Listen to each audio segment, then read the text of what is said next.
So far, every effort to stop that oil leak in the Gulf of Mexico has failed.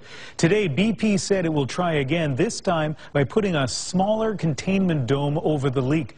The blobs of sludge are washing ashore. You can see where the spill was projected to be today. It is sparing some areas and hitting others. The CBC's Paul Hunter is tracking it, and he is in Alabama. Paul. Ian, after all the talk of bits of oil hitting islands in these waters, we decided to see what we could find for ourselves out there, slick chasing in the Gulf of Mexico.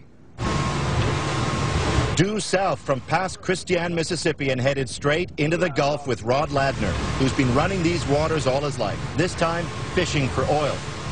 First stop, Freemason Island, Louisiana, where oil apparently struck last week.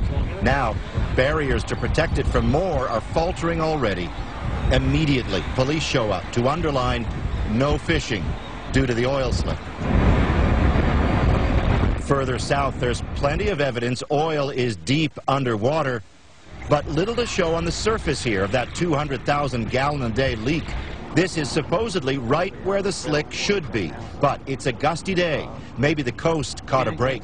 We're out here. We don't see oil. We don't smell any oil.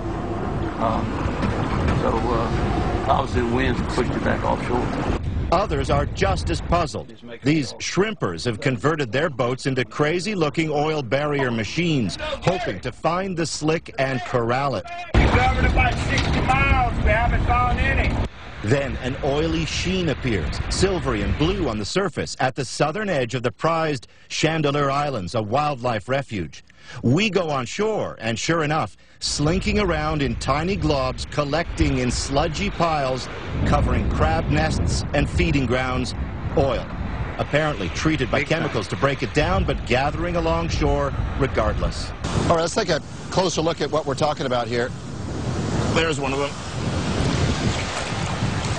All right, here's a bit of the oil that's being treated by chemical. Let the water go out, turns into these balls, and yeah, that's it.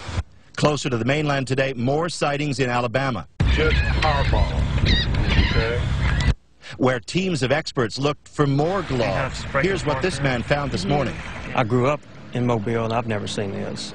Back on the Chandeleurs, that sludge was all the oil we found, and while there's no denying it's out there, it underlines the slick is a tough one to track, at least for now.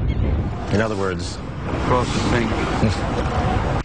And tonight, Ian, I'm at Mississippi Sound, Alabama, where they've got those oil barriers in the water here in case the slick strikes. Fishermen tell me they'll be fine if it strikes until the tide rises. So they emphasize if, and they hope that it won't. Thanks, Paul. Paul Hunter in Alabama tonight.